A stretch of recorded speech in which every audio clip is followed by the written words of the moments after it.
Tapos sila natin to, apat sila, okay?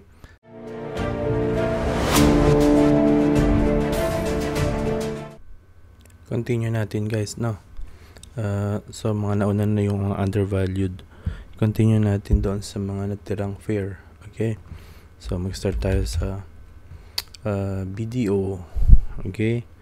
Nasa weekly time frame tayo, no?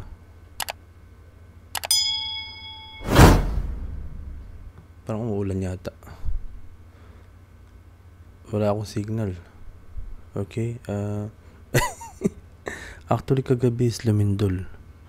Tama, lumindol dito sa Saudi guys. Magnitude between 3 to 4. First time nga eh. Okay. Ito, BDO, fair value. Kumbaga nasa talagang tamang presyo siya. Okay. BDO isa sa mga blue chips. Right. Nasa 1 week. Teka. Titingnan ko kung may mga divergence eh.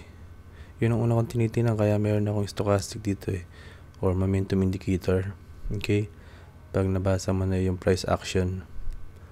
Ayun kasi ang leading indicator natin, right? May mga nanood ng video natin bago ito, guys. Meron tayong na-share dun, di ba? Yung bullish divergence. Titingnan natin dito kasi medyo matagal na siya nag-uptrend. Baka magkaroon siya ng reversal, di ba? Yan ang ating target eh, na makita. Kaya tayo dumitingin sa mga leading indicator natin na ganyan. Makita natin yung reversal. Teka, tingnan natin sa sa 1 month. Mas higher. Not 3 months, 1 month. Okay. Yan, wala ka na makikita halos dyan sa 1 year, 3 months yan. Ayan, may nakikita tayo. Ano yung sample ng bearish divergence? Kung napanood niyo yung previous video natin, puro bullish divergence yun guys ha. Puro pataas yung leading indicators na yun. So nakompleto natin wala sa oras ano. Bigyan ko lang kayo ng idea sa bearish divergence para at least may iwasan natin yun, makakapag-sell ka agad or hindi ka mo nabibili. Okay, kung nag-aabang ka. Okay, medyo umatras tayo pero interpret din natin to sa may araw natin dito. Ayun ayun. Okay, pupunta siya sa baba. Tapos ito sa peak naman tayo guys, sa peak. Okay, meaning sa taas. Kung sa price action sa taas ka nagpa-plot ng line mo, okay, o arrow dito sa iyong stochastic or momentum indicator, which is RSI ang gamit natin, sa peak ka rin, peak to peak ka rin. Okay, kung gaano kahaba yun, doon din gumuhit ka ng vertical line dyan. Yun din, point to point siya. Okay, vertically apantay siya, no? So ayan, peak to peak, peak to peak. Ipipredict natin, titingnan natin in advance kung magkakaroon na siya ng bearish divergence, kung pababa na siya. In this case, sinasabi ng iyong momentum indicator na pababa na siya. Okay, so mag-sell ka na. Okay, mag-sell ka na dyan or aalis ka na. Actually may nakita pa ako na isa dito. Tingnan mo to paano to. Actually pagpapataas nag-uptrend siya, parang paunti-unti lang siya, no? Tingnan niyo yung incline niya or slope. Okay, pero pagpababa mas mabilis. Okay, ang rate, matindi ang momentum. Okay, like dito peak to peak. Okay, pababa. Okay, dito naman pababa din. Ayun peak to peak. Saan yung katapat niya? Ayun, pababa. Okay, so bearish divergence yan. Kasi like dito yan hindi mo pa alam kung ano mangyayari. Binibigyan ka pa lang ng market ng hanggang dito. Hindi natin alam yung mangyayari bukas or next week. Ito is monthly, next month. That's couple of months, no? Ayun, pababa. Pababa siyang ganun. Okay? So this one, makikita mo yan, napapataas, tas dito pababa. Meron din bearish daw. Pababa daw yung magiging price action. Okay? Tingnan natin sa weekly kung mag-i-expand yan. Muulan yata, wala akong signal. Okay. See?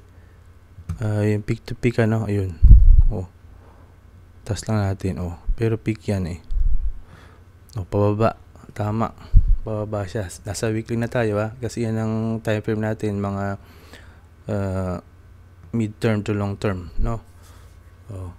Pababa siya. Ano yung apat? Kompletuhin na rin natin to. Paris yung previous video, puro bearish divergence yun. Na-share ko bigla, ano? Parang matatapos na rin natin to. Ito yung na-share din natin ngayon. So, tapusin na nga natin to.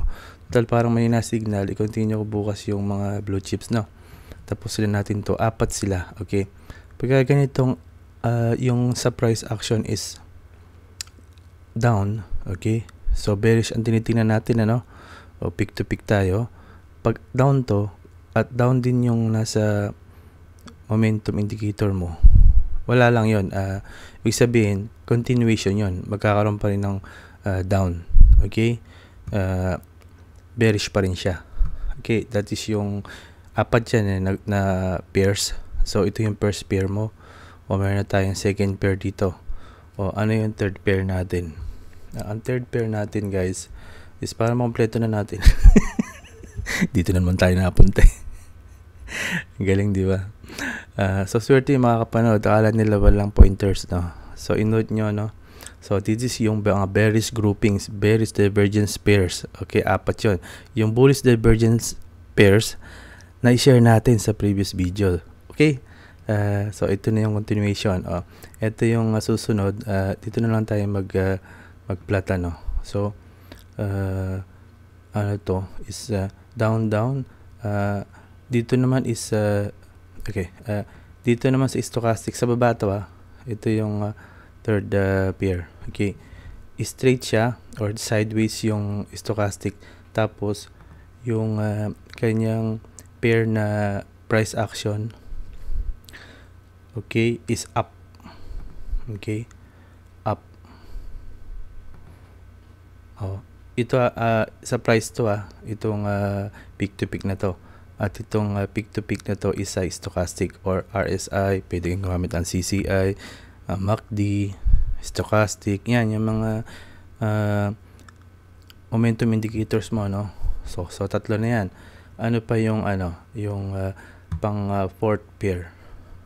Pang fourth pair natin is, okay, up, up, down, okay, side. Yung ang nagsa-sideway naman is yung price action, tapos down, down, dapat tatlo silang down. So ito sideway, isa pang down. Okay, ayan, ito yung stochastic mo is nagda-down naman. Okay, so ito hanap tayo ng example para talaga mas malinaw yung apat na pairs na yan. Kasi titingnan mo yan kung dahil sa stochastic, titingin ka sa peak dito. Kasi nasa peak tayo, no? Dito sa peak, sa line ng 70 up. Okay? Pag nag-overbought or sabihin natin overvalued to expensive stock na yan, doon ka titingin kasi reversal ang tinitingnan natin, di ba? Leading indicator.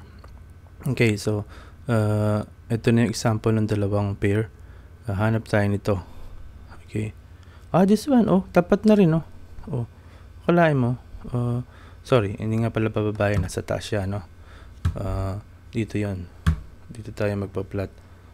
Ayun, peak to peak. Diretso siya. Naku, nawawala na ata ng baterya itong aking mouse. Ayan. Tapos, ba't ang bagal?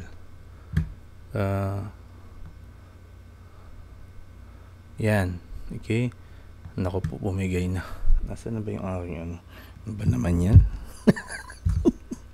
Saksa ko nga itong mouse ko. Ayan. Ayan, ang bilis naman. Ano ba yan? Napunta ulit tayo dito, tapos kakataw talaga itong to. Hanap naman tayo ng isa, itong pair na to. Okay? Napantay naman yung price. Okay? Okay. Parang dito, ayun, pantay siya dito. Guys, ayan, pantay siya dito. Okay, ayun. Nakita mo ba ito? Peak to peak, peak to peak. I-roll na lang natin yan. Ayan, kaya na magtapat. Kasi kailangan nakatapat yan. Ayun, no. Nakita nyo ba yun? Peak to peak. Tapos, tapatan mo yung, hindi nga pala natin pwedeng gamitin yon, sorry. Kasi nasa price, ano siya, price chart dito sa ibaba. Okay, ayun, dito. Yung peak na to, hindi ito. Ito. Di ba dapat tapat? O, tapos, ayun, nagkaroon siya ng down. Okay, so, delete natin yan. Ayan ang kanyang, ayan, nakompleto natin, dito sa video. Galing naman na video. Ito yung bearish divergence. Okay? Yung 4 na pairing. Okay? Actually, 3 lang yan eh. Yung dalawa na nagko-confirm or nag-agree bawat isa. Ito, pointing down and pointing down. Okay? Is nag-agree lang siya. Nagko-confirm lang siya dyan. Ito yung iyong bearish divergence. Yung 3. 1, 2, 3. Okay. So, i-continue na lang natin bukas, guys.